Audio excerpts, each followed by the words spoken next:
यहां पर फिजिक्स के टॉपिक के साथ साथ एक टॉपिक यहां लिखा हुआ है क्लास 10th। इसका मतलब क्या, 12th के बीच में 10th आपके होगा? यहां पर ऐसा कुछ भी नहीं है, लेकिन कुछ बच्चों के द्वारा ऐसा बोला गया है कि 10th क्लास में एक प्रश्नावली है, यानी चैप्टर है जो कि काफी हार्ड है, जिसे कि आप फिजिक्स में अध्ययन भी करते हैं। 11th में भी आपके वो टॉपिक चलता है। तो क्या रियल में वो टॉपिक आपका हार्ड है? और टॉपिक अपने पास में है ट्रिगोनोमेट्री यानी त्रिकोणमिति। तो क्या सच में क्लास 10th की ट्रिगोनोमेट्री हार्ड है अथवा नहीं? तो हम इस चैनल के माध्यम से 10th क्लास की कंप्लीट ट्रिगोनोमेट्री को हल करके देखते हैं, तो क्या रियल में ये हार्ड है अथवा नहीं। यहां पर अगर हम ट्रिगोनोमेट्री को बिल्कुल बेसिक से स्टार्ट करें, उसके कॉन्सेप्ट को समझते हुए चलें, तो किसी भी प्रकार से ट्रिगोनोमेट्री जो है वो आपके हार्ड नहीं है। आपकी जो सूत्र स्थापना है या वो कैसे बन रहा है, उसके कॉन्सेप्ट को आप क्लियर कीजिए, और जो फॉर्मूला हमें यहां पर प्राप्त होता है उसको सही तरीके से अप्लाई करना, यही आपको यहां पर सीखना है। तो टॉपिक अपने पास में यही है, क्या क्लास 10th की ट्रिगोनोमेट्री हार्ड है? तो प्यारे बच्चों, आपको यहां पर बता दिया जाए कि ट्रिगोनोमेट्री हार्ड नहीं है, और इसी को सच करने के लिए पूरी ट्रिगोनोमेट्री कक्षा 10 की इस चैनल के माध्यम से आपको फिजिक्स के साथ साथ कंप्लीट करवा दी जाएगी। तो हमारे पास में है क्लास 10th की त्रिकोणमिति यानी 8वीं प्रश्नावली आपके ये है त्रिकोणमिति। 8वीं प्रश्नावली आपकी ये है यानी त्रिकोणमिति यानी ट्रिगोनोमेट्री। ट्रिगोनोमेट्री, और यहां सीधा सा भी दिख रहा है त्रिकोणमिति। मिति का मतलब होता है मापन करना। 3 कोण वाली जो आकृति है यानी त्रिभुज की जो संरचना है, उस त्रिभुज से रिलेटेड हमारे पास ये प्रश्नावली रहने वाली है मैथमेटिक्स की, जिसका यूज हम यहां पर फिजिक्स में भी जगह जगह करते हैं। कहीं पर भी अगर आपके कोण बन रहा है, कहीं पर भी अगर आपके कोण बन रहा है, तो आप समझ जाइए वहां पर त्रिकोणमिति का यूज होता ही है। और अपने फिजिक्स में तो जगह जगह पर ही कोण बनते हैं, और कहीं पर भी कोण बनते हैं तो आपको पता होगा अपने फिजिक्स में भी साइन थीटा कोस थीटा चलता रहता है। तो अपने पास यहां पर वो sign theta cos theta ten जो है वही सब इस चैप्टर में आने वाले हैं। तो क्या होता है साइन, क्या कोस, क्या है, इन सभी के बारे में बिल्कुल बेसिक से हम कंप्लीट करेंगे। तो त्रिकोणमिति, इसका मतलब है कि त्रिकोणमिति है क्या। यहां से हम लिखें त्रिकोणमिति। त्रिकोणमिति हम इसको लिखें यहां पर। तो इसके अनुसार यह है कि मैथमेटिक्स की वह शाखा जिसमें त्रिभुज के कोण और उसकी भुजाओं के बीच में क्या रिलेशन है उसका अध्ययन किया जाता है। त्रिभुज के कोण व भुजाओं में संबंध का अध्ययन जो है वो हम इस ब्रांच में करने वाले हैं, में संबंध का अध्ययन। टॉपिक समझ में आ गया होगा।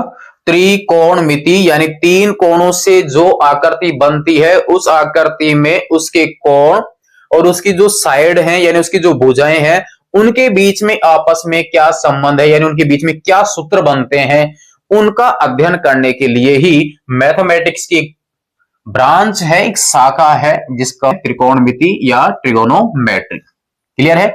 उम्मीद है यहां तक आपको समझ में आया होगा। नेक्स्ट अपने पास में यहां पर क्लास 10th में स्पेशल आपके समकोण त्रिभुज का अध्ययन है। बाकी हम त्रिकोणमिति के अंदर तो बात करें त्रिभुज की, तो त्रिभुज तो आपके 3 प्रकार के होते हैं, समबाहु त्रिभुज, समद्विबाहु त्रिभुज और विषमबाहु। तो हम यहाँ पर त्रिकोणमिति का जो उपयोग है सभी प्रकार के त्रिभुजों के लिए कर सकते हैं। लेकिन अपने पास यहाँ पर क्लास 10th की अगर हम बात करें, 11th क्लास में आपकी पूरी मैथमेटिक्स के अंदर त्रिकोणमिति चलती है, वहां पर आपकी कंप्लीट त्रिभुज के लिए इसका यूज होता है। जो मैथमेटिक्स सब्जेक्ट लेने वाले हैं उनको मैथमेटिक्स में कंप्लीट त्रिकोणमिति के बारे में आगे समझने को मिलेगा और बेसिक से समकोण त्रिभुज का अध्ययन करेंगे हम कक्षा 10 में। यहां पर आपके जो त्रिकोणमिति है वो आपके चैप्टर 8 और चैप्टर 9 दो प्रश्नावलियां जो हैं वो आपके त्रिकोणमिति के अंदर रहने वाली है। समकोण त्रिभुज का अध्ययन करेंगे हम स्पेशल यहां पर। तो समकोण त्रिभुज होता क्या है? तो समकोण त्रिभुज वह है जिसमें एक कोण जो है वो एक कोण 90 डिग्री का होता है। समकोण त्रिभुज यानी वह त्रिभुज जिसमें एक कोण कितना डिग्री का होता है? 90 डिग्री का। इसका मतलब इसकी संरचना में कुछ ऐसे बना सकता हूं, एक स्ट्रेट लाइन और एक एंगल आपके पास ये हो गया 90 डिग्री का, जो एक दूसरे से परस्पर लंबवत हैं, एक दूसरे को लंबवत काट रहे हैं। ठीक है, यह आपके पास में हो गया समकोण त्रिभुज। यहां पर मैं इनको नाम दे देता हूं, ये आपके ए, ये आपके पास बी और ये आपके सी। तीन साइड हो गई ए बी, बी और सी और ए सी, तीन साइड हो गई। एक साइड यानी भुजा कौन सी? A B. एक भुजा आपके पास में हो गई बी सी और एक भुजा जो है वो क्या हो गई? ए सी। यहां पर बी पर जो बनने वाला कोण है वो तो स्पेशल आपकी कंप्लीट हो गया, कौन सा? बी। ऐसे ही आपके पास सी पर एक कोण बन रहा है। इसी प्रकार से यहां पर दो साइडों के बीच में जो झुकाव होता है, दो भुजाओं के बीच में जो झुकाव होता है उसे हम क्या कहते हैं? कोण। तो कोण का मतलब होता है कि जब दो रेखाएं एक बिंदु से गुजरती हैं या दो रेखा खंड एक बिंदु से गुजरते हैं या वहां पर मिलते हैं तो वहां उनके बीच में जो झुकाव होता है उस झुकाव को क्या बोलते हैं? थीटा। थीटा यहां पर आपके पास एक ग्रीक संकेत है, तो इसे हम कोण को दर्शाने के लिए यूज करते हैं और वो सिंबल बनता है कुछ इस प्रकार का, जिसे हम क्या कहते हैं? थीटा। ठीक है, तो हमारे पास मान लीजिए कि सी बिंदु पर कोण बन रहा है कितना? थीटा। तो ये 90 है, ये आपके पास थीटा, तो आपके पास शेष बच जाएगा 90 माइनस थीटा वाला ए पर। हो सकता है कि आपकी ये जो एंगल है वो आपकी यहां पर बने, तो आपके पास यहां पर 90 और माइनस क्या लिख देंगे? थीटा। किसी त्रिभुज के तीनों कोणों का जो योग होता है वो हम जानते हैं कितना डिग्री होता है? 180 डिग्री होता है। यानी कोण ए, इसको ऐसे भी लिखा जाता है कोण ए प्लस कोण बी प्लस कोण सी, तीनों कोणों का योग कितना डिग्री? 180 डिग्री होता है। आप यहां पर शीर्ष के साथ इस प्रकार का साइन लगाएंगे तो वो कोण को दर्शाता है। ठीक है, उम्मीद है कि समझ में आ रहा होगा। बिल्कुल आराम आराम से लेंगे, जितना बेसिक आज अपना हो रहा है उतना लेंगे, शेष बचेगा उसको नेक्स्ट में लेंगे। अब अपने पास कंप्लीट त्रिकोणमिति को हम कंप्लीट करेंगे ही करेंगे कि किस प्रकार से आपको हार्ड लगती है नहीं तो लग क्यों रही है, कहां पर प्रॉब्लम आ रही है।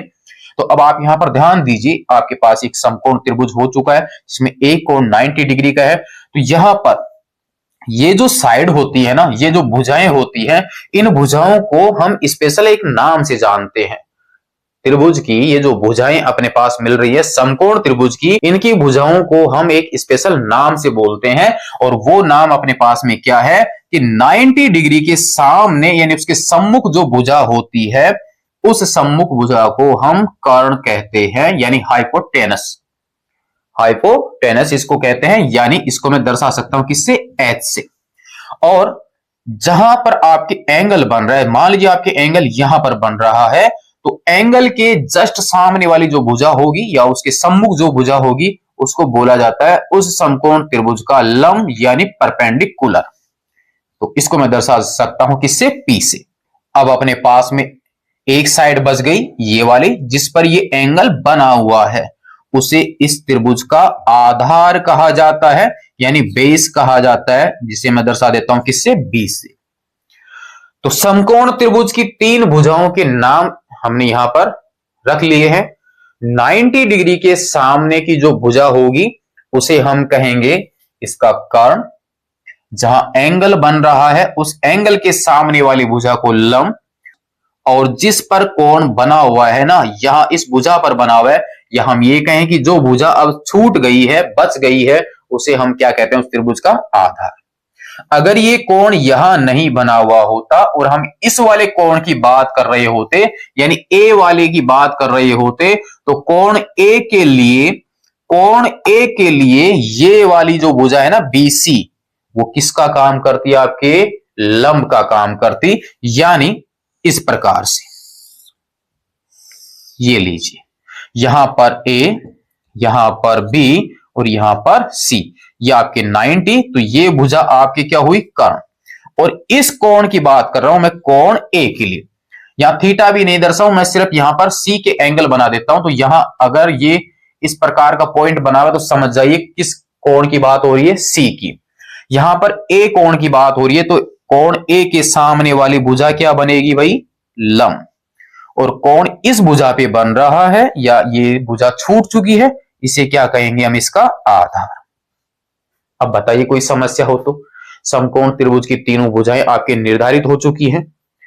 कोण आपकी या तो ए पर बनेगा या सी पर बनेगा, या हो सकता है कि आप इसको ए बोल दीजिए, इसको बी बोल दीजिए, इसको सी बोल दीजिए। तो जहां पर भी आपकी दो भुजाएं बिल्कुल लंबवत होंगी, 90 डिग्री का कोण वहां बनेगा, और 90 के सामने वाली भुजा आपके एच यानी कर्ण, परपेंडिकुलर, लंब, और बेस यानी आधार।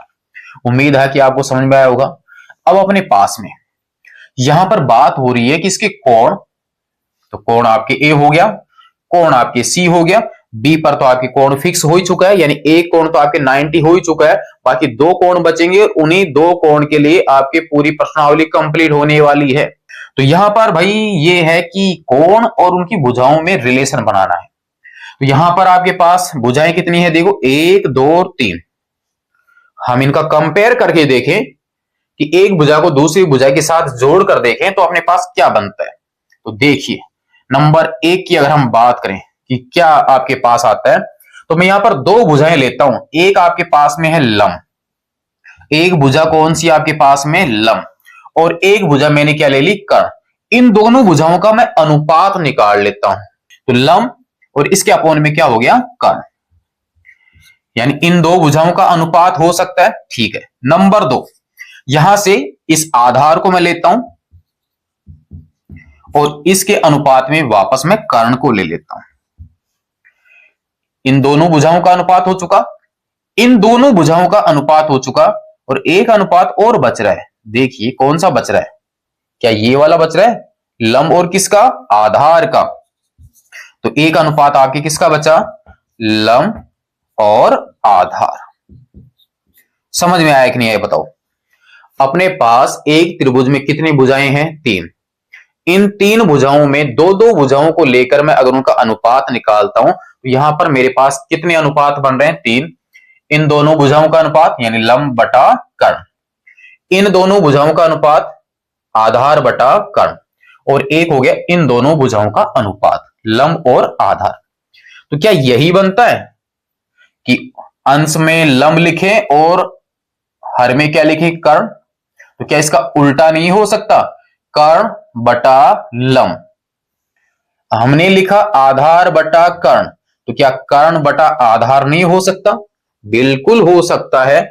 हमने यहां लिखा लंब बटा आधार, इस बार लिख देते हैं आधार बटा लंब, यानी इसका उल्टा कर दें। तो उल्टा कर दें, इसका मतलब कर्ण और बटा में क्या, लंब। क्या रटना पड़ रहा है, या यहीं से पता चल रहा है कि इन दोनों का अनुपात, इन दोनों का अनुपात, इन दोनों का अनुपात, उल्टा कर लीजिए, इनका अनुपात, इन दोनों का अनुपात और इन दोनों का अनुपात। यहां से क्या बन रहा है, कर्ण और बटा में क्या, आधार। यहां से क्या, आधार और बटा में क्या, लंब। 6 अनुपात। क्या इन 6 अनुपातों के अलावा और कोई अनुपात आपको यहां पर दिख रहा है? मेरे को तो यहां से कुछ महसूस हो नहीं रहा कि इन 6 के अलावा कोई और अनुपात बन सकता है, क्योंकि 3 भुजाएं हैं तो उनमें हमने इनको उल्टा कर करके देख लिया। तो यहां पर अब ये जो अनुपात आए हुए हैं ना, इन अनुपातों को एक संकेत के द्वारा दर्शाया जाता है। बाकी और भी बाकी गहराई से देखेंगे ना, वो आपकी 11th में मैथमेटिक्स जब चलेगी तो वहां पर बेसिक से और लिया जाता है। तो इन सभी अनुपातों को एक निश्चित संकेत के द्वारा दर्शाया जाता है, और फिक्स है वो कि इस अनुपात के लिए वही संकेत आपको यूज करना है, इस अनुपात के लिए उसी संकेत को यूज करना है। तो यहां लंब बटा कर्ण को एक जो संकेत है वो अपने पास में है साइन, और एंगल लगा दिया जाता है इसकी क्या, कोण थीटा। अगर आपके कोण यहां पर सी है ना, यहां पर कोण क्या है, सी, तो आप यहाँ थीटा नहीं बल्कि क्या लगाओगे, सी ही लगाओगे। अगर आपने ट्राइंगल ये कोण ए का लिया है तो आप यहां पर क्या लगाओगे, ए लगाओगे। तो इस वाले के लिए मैं मान लेता हूं कि कोण सी पर कितना कोण बन रहा है, थीटा। तो इसको मैं क्या लिखूंगा, साइन थीटा इसको बोला जाता है।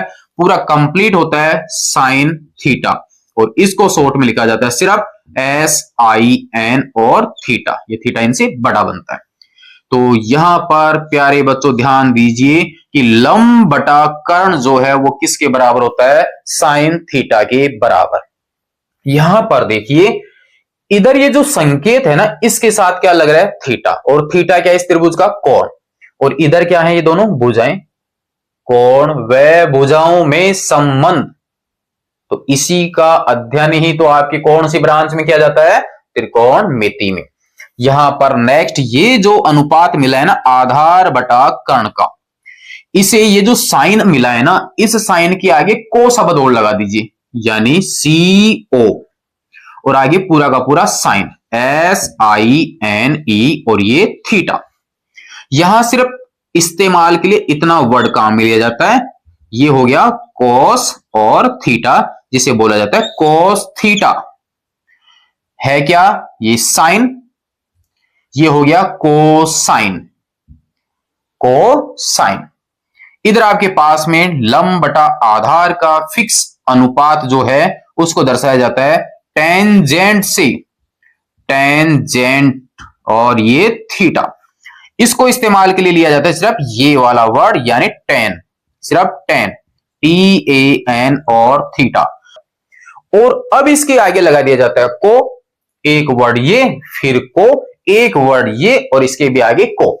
तो इस टेन के आगे को लगा दिया जाता है तो आपके बन जाता है ये वाला। नंबर चलते हैं 1 2 3, इधर वाले का उल्टा लिया, फिर इधर और इधर, इधर से बढ़ेंगे ऐसे, ठीक है। तो यह आपके पास में क्या बना, को, और आगे आपके पास क्या हो गया, कोटेंजेंट, कोटेंजेंट, साथ में क्या, थीटा। तो इसका सिर्फ ये वाला वर्ड काम में ले जाता है COT, यानी कॉट थीटा। तो कॉट थीटा का फॉर्मूला बन गया भैया आपके पास क्या, कॉट थीटा बराबर आधार बटा लंब। टेन थीटा का फॉर्मूला बन के तैयार हो गया लंब बटा आधार। कोस थीटा का फॉर्मूला बनकर तैयार हो गया आधार बटा कर्ण। यहां पर साइन थीटा का बन गया लंब और कर्ण। क्लियर है। अब आपके पास थोड़ा और ऊपर बढ़ते हैं, यहां पर इसके को लगा दिया। अब ये कर्ण बटा आधार, ये जो है ना ये वाला, इसका उल्टा है, ठीक है, और ये बन जाता आपके पास सेकेंड, ये आपके पास सेकेंड बन जाता है SECANT, और ये थीटा, जिसको शॉर्टकट में लिखा जाता है सेक थीटा, सेक थीटा। समझ में आई बात, सेक थीटा। और इसके ऊपर बच गया, उसके आगे मैं इसके क्या लगा दूं, को, एक में साइन, फिर कोसाइन, टेंजेंट, कोटेंजेंट, सेकेंड, को सेकेंड, यानी ये आपके पास को और सेकेंड वाला पूरा SECANT और थीटा, इसमें यहां तक का यूज किया जाता है कोसेक थीटा। उम्मीद है कि आपके 6 फॉर्मूले जो हैं वो आपको रटने नहीं पड़े होंगे। तो हमारे पास ये sine theta, cos theta, tan theta, cot, sec और कोसेक, ये 6 अनुपातों के मान है एक तरह से। तो इसका मतलब ये साइन थीटा, कोस, टेन, कोट, सेक और कोसेक को त्रिकोणमिति में इन्हें त्रिकोणमितीय अनुपात कहा जाता है। तो इसका मतलब हमने एक तरीके से त्रिकोणमिति में जो अनुपात काम में आएंगे उनको क्या कहा जाता है, त्रिकोणमितीय अनुपात, त्रिकोणमितीय अनुपात, ट्रिगोनोमेट्रिक रेशियो इनको हम कहते हैं। तो टोटल कितने होते हैं आपके पास, 6। तो अब आपको कोई पूछे कि त्रिकोणमितीय अनुपात कितने हैं, तो त्रिकोणमितीय अनुपात है अपने पास 6। पहला sine theta, cos theta, tan theta, cot theta, sec theta और कोसेक थीटा। साइन थीटा किसके बराबर होता है, लंब बटा कर्ण के, कोस आधार बटा कर्ण के, टेन जो है लंब बटा आधार के, और कॉट थीटा आधार बटा लंब सेक कर्ण बटा आधार और कोसेक कर्ण बटा लंब। यहां से साफ साफ दिख रहा है आपको। यहां पर मैं नंबर डाल देता हूं 1 2 3, यहां पर ये 4, यहां पर ये 5 और नंबर 6। आप इनको नंबर से ही याद कीजिए 1 2 3 4 5 6। यहां पर देखिए ये दोनों आपस में एक दूसरे के उल्टे हो रहे हैं, यानी व्युत्क्रम है। लंब बटा कर्ण, कर्ण बटा लंब, यानी साइन थीटा कोसेक थीटा एक दूसरे के व्युत्क्रम होते हैं। और व्युत्क्रम को लिखा जाता है इस प्रकार से कि साइन थीटा व्युत्क्रम है एक किसके, कोसेक थीटा के, तो इसको एक के बटा में लिख दिया जाता है। तो एक नया सूत्र बन के तैयार हो गया, साइन थीटा बराबर 1 बटा कोसेक थीटा। देख लीजिए सूत्र में दिख रहा होगा, लंब बटा कर्ण और कर्ण बटा लंब एक दूसरे के व्युत्क्रम। क्या आपको ये वाले एक दूसरे के व्युत्क्रम नहीं दिख रहे? आधार बटा कर्ण और कर्ण बटा आधार, इसका मतलब कोस थीटा सेक थीटा का व्युत्क्रम है या सेक थीटा कोस थीटा का व्युत्क्रम है। तो एक नया फॉर्मूला क्रिएट हो चुका, कोस थीटा बराबर 1 बटा सेक थीटा। आप यहां पर कोसेक को इधर ले सकते हो, साइन को नीचे भेज सकते हो, तो डबल फॉर्मूले हो गए, साइन थीटा बराबर 1 बटा कोसेक थीटा या कोसेक थीटा बराबर 1 बटा साइन थीटा। एक में ही दो बन रहे, कोस थीटा बराबर 1 बटा सेक थीटा, या मैं लिख सकता हूं सेक थीटा बराबर 1 बटा कोस थीटा। यह आपके पास दूसरा सूत्र बन गया। अब आप यहां पर बात कर लीजिए इसकी, देखिए आमने सामने, लंब बटा आधार और आधार बटा लंब, लंब बटा आधार और आधार बटा लंब, इसका मतलब टेन थीटा किसका व्युत्क्रम है, कोट थीटा का, या मैं ये कहूं कि कोट थीटा किसका व्युत्क्रम है, टेन का। इसका मतलब एक फॉर्मूला ये क्रिएट हो चुका, टेन थीटा बराबर 1 बटा कोट थीटा, या इसको मैं लिख सकता हूं कोट थीटा बराबर 1 बटा टेन थीटा। इन तीनों सूत्रों से एक और यहां से दिख रहा है मेरे को तो कि इन दोनों को अगर मैं क्रॉस प्रोडक्ट कर देता हूं तो साइन थीटा कोसेक थीटा दोनों का गुणनफल कितने के बराबर, 1 के बराबर। तो एक फॉर्मूला इनसे बन जाता है, साइन थीटा कोसेक थीटा किसके बराबर, 1 के बराबर। तो क्या इसी प्रकार से इन दोनों का गुणनफल भी 1 के बराबर होगा? यहां से दिख रहा है कॉस थीटा और सेक थीटा का गुणनफल कितने के बराबर, 1 के बराबर। तो क्या यहां से ये दोनों गुणा नहीं हो रहे आपके पास?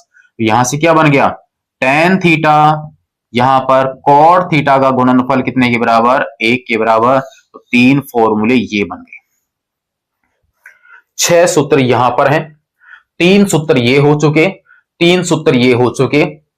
मेरे को तो यहां से कहीं से लग नहीं रहा कि मेरे को इनको याद करना है। ये सब आपके कहां से बने, समकोण त्रिभुज से। दो भुजाओं का अनुपात, उल्टे दो भुजाओं का अनुपात, दो भुजाओं का अनुपात, इन दोनों का उल्टा अनुपात, इन दो भुजाओं का अनुपात, इन दो भुजाओं का अनुपात। आपके लंब बटा कर्ण, आधार बटा कर्ण और लंब बटा आधार, इन तीन के बाकी के क्या है, उल्टे हैं। तो आपके पास आधार बटा लंब, कर्ण बटा आधार, कर्ण बटा लंब, sine cos tan cot sec cosec. Number से याद कीजिए, साइन फिर कोस फिर टेन कोट सेक कोसेक। इनको मैं यदि नंबर से लिखता हूं, जो बिल्कुल यहां पर शॉर्ट लिख रहा हूं, बिल्कुल छोटे अक्षरों में, साइन कोस, यहां पर टेन, नेक्स्ट में आपके पास कोट, नेक्स्ट में सेक और नेक्स्ट में है कोसेक थीटा। 6 हो गए। तो देखिए आप यहां से फर्स्ट और सबसे लास्ट वाला एक दूसरे के व्युत्क्रम है, फर्स्ट और सबसे लास्ट वाला। सेकंड नंबर से इधर का सेकंड नंबर जो है वो आपके व्युत्क्रम है, यानी 2 और 5 नंबर का। इधर से आपके थर्ड नंबर और नीचे से थर्ड नंबर आपके व्युत्क्रम है। देखिए ऊपर और नीचे वाले व्युत्क्रम, दूसरे नंबर वाले व्युत्क्रम और तीसरे नंबर वाले व्युत्क्रम है। ये आपके पास में फॉर्मूले आ जाते हैं आपके त्रिकोणमिति के लिए, जो कि अपने त्रिकोणमिति की शुरुआत के लिए सबसे आवश्यक टॉपिक है। और उसके बाद आपके पास जो ये एंगल बने हैं, तो आपके पास में ये जो एंगल है वो आपके इन दो भुजाओं के बीच में 0 डिग्री से लेके आपके पास कितने भी डिग्री का बन सकता है। जब 0 डिग्री का होगा इसका मतलब दोनों एक ही लाइन पर होंगे यानी समांतर होंगे। इसका मतलब 0 से थोड़ा सा एंगल बढ़ा दिया जाए तो वहां पर आपके पास 0.1 से लेकर आपके कितने भी डिग्री का एंगल बन सकता है और कंप्लीट एक बिंदु की चारों तरफ घूम जाते हैं तो 360 डिग्री का कोण बन जाता है। तो जैसे मान लीजिए आपकी 30 डिग्री है तो इसका मतलब साइन 30 डिग्री का मान पता होना चाहिए। मान लीजिए थीटा आपकी 45 डिग्री बनता है, 10 डिग्री बनता है, 15 डिग्री बनता है तो आपको किसका मान निकालना है? कोस 15 डिग्री, कोस 45 डिग्री, कोस 60 डिग्री। ये सब कितने डिग्री का मान कितना होता है उसके लिए एक टेबल बनी हुई है, वहां से हम इसको कंप्लीट कर सकते हैं। 120 डिग्री के लिए भी मान ज्ञात कर सकते हैं, 150 के लिए भी, 180 के लिए भी, इतने भी डिग्री के लिए हम यहां पर इन 6 त्रिकोणमितीय अनुपातों के मान निकाल सकते हैं। लेकिन अपने 10th क्लास में 90 डिग्री तक की वैल्यू के ही क्वेश्चन है, बाकी के एंगल आपके 11th क्लास में स्टार्ट होते हैं।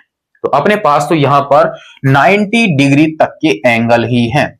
इसका मतलब 1 डिग्री से लेकर 90 डिग्री तक भी 90 मान हो गए। तो वो 90 मानों पर आधारित क्वेश्चन भी अपने नहीं है, सिर्फ अपने यहां ट्रिगोनोमेट्री में जो एंगल यूज किए जाएंगे वो सिर्फ 5 ही एंगल है। एक तो इनके बीच में 0 डिग्री का एंगल हो तो क्या वैल्यू निकल के आएंगी, एक आपके पास में 30 डिग्री का हो, एक आपके पास 45 डिग्री, एक 60 डिग्री और एक अपने पास में है 90 डिग्री का। ये 5 ही एंगल के लिए पूरी त्रिकोणमिति 10th क्लास की कंप्लीट हो जाती है। बाकी इनके बीच में देखिए 30 से 45 के बीच में भी काफी एंगल बनते हैं, उनका अपने 10th क्लास में नहीं है। तो इसका मतलब है कि इसके आगे के जो भी मान होंगे वो हम 11th में कंप्लीट करेंगे। तो फिलहाल आपके पास में ये कंप्लीट हो जाता है।